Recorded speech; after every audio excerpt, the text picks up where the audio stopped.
Speed grip cage nuts are an assembly of a square nut and spring steel cage. They are used in a diverse range of industries and applications and are available in 3 basic cage sizes, accommodating several nut sizes. Each cage has spring legs designed to compress into a square hole in the panel. The panel legs are designed to accommodate several different panel ranges.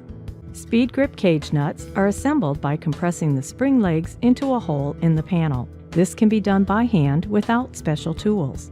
Once installed on the panel, there is no need for the installer to go behind the panel or handle the part during the rest of the assembly operation. The mating panel is positioned to the fastener. This is done by aligning the hole of the mating panel to the center of the fastener and then driving the screw. Once installed, the fastener is hidden, but the head of the screw is visible, making this a serviceable joint. The strength of the joint is comparable to traditional mechanical fasteners. The counter torque feature eliminates the need for access to the back of the panel assembly.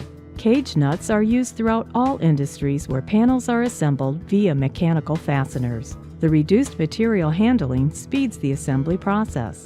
Because the part is self-retaining, subassembly can be delegated to different parts of the plant, better suited to assembly instead of the main assembly line. The self-retaining feature allows fastener assembly to be outsourced to manufacturing facilities that specialize in assembly.